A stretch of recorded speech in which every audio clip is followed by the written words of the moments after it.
The Comtesse Samoris, that lady in black over there, the very one. She's wearing mourning for her daughter, whom she killed. You don't mean that seriously? How did she die, oh? It is a very simple story, without any crime in it, any violence. Then what really happened? Almost nothing. Many courtesans are born to be virtuous women, they say, and many women called virtuous are born to be courtesans. Is that not so? Now, Madame Samoris, who was born a courtesan, had a daughter born a virtuous woman. That's all. I don't quite understand you. I'll explain what I mean. The Comtesse is nothing but a common, ordinary parvane originating no one knows where. A Hungarian or Wallachian countess or I know not what. She appeared one winter in apartments she had taken in the Champs-Élysées, that quarter for adventurers and adventuresses, and opened her drawing room to the first comer or to anyone that turned up. I went there. Why? You will say. I really can't tell you. I went there as everyone goes to such places because the women are facile and the men are dishonest. You know that set composed of filibusters with varied decorations, all noble, all titled, all unknown at the embassies, with the exception of those who are spies. All talk of their honor without the slightest occasion for doing so, boast of their ancestors, tell you about their lives, braggarts, liars, sharpers. As dangerous as the false cards they have up their sleeves, as delusive as their names, in short. The aristocracy of the bagnio. I adore these people. They are interesting to study, interesting to know, amusing to understand, often clever, never commonplace like public functionaries.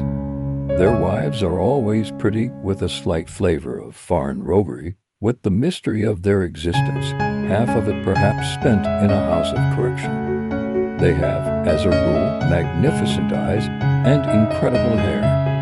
I adore them also.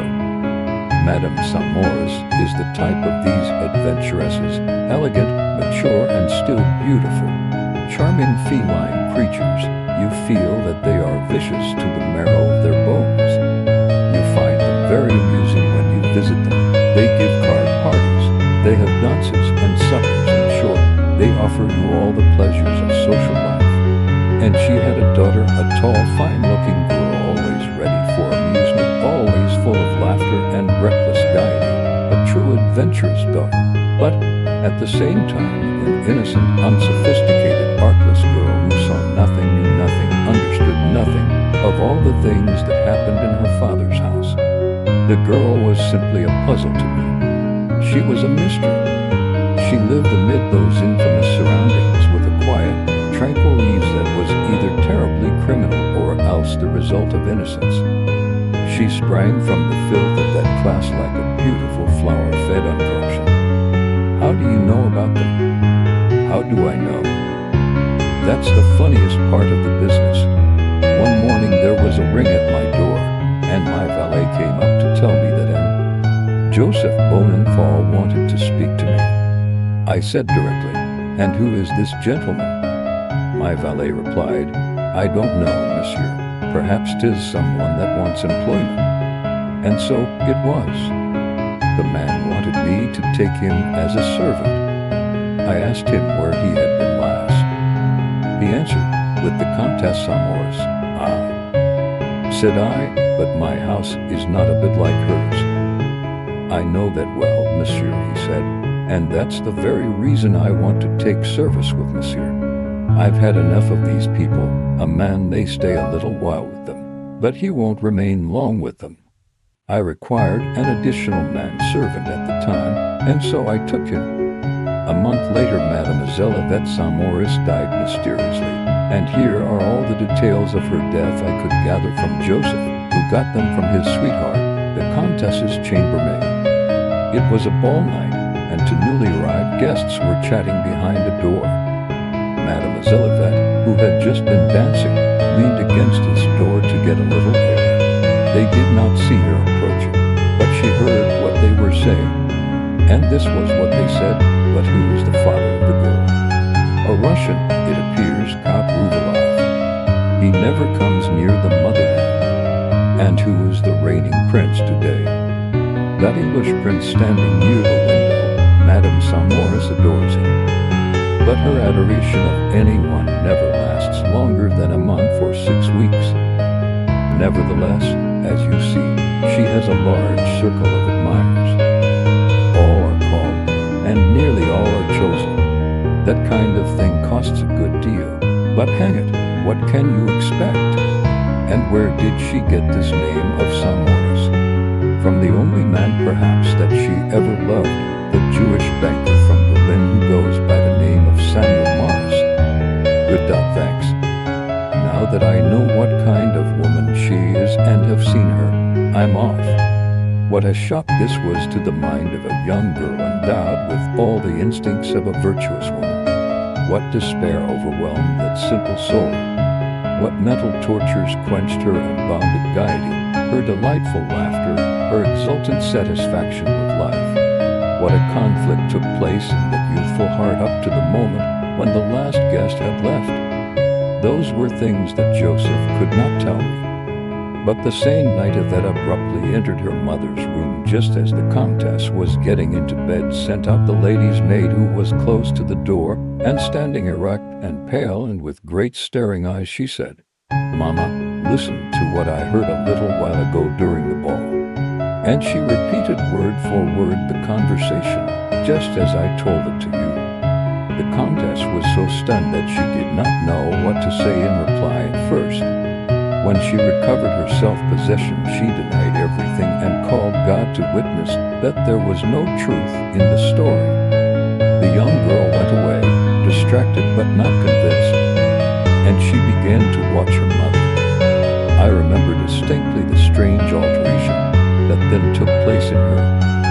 She became grave and melancholy. She would fix on us her great earnest eyes as if she wanted to read what was at the bottom of our hearts. We did not know what to think of her and used to imagine that she was looking out for a husband. One evening she overheard her mother talking to her admirer and later saw them together, and her doubts were confirmed. She was heartbroken, and after telling her mother what she had seen, she said coldly, like a man of business laying down the terms of an agreement, "Here is what I have determined to do, Mama. We will both go away to some little town, or rather into the country.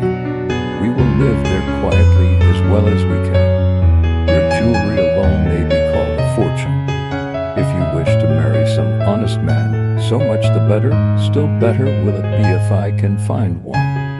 If you don't consent to do this, I will kill myself."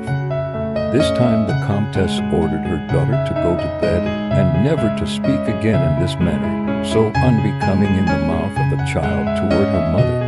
Yvette's answer to this was, "I give you a month to reflect.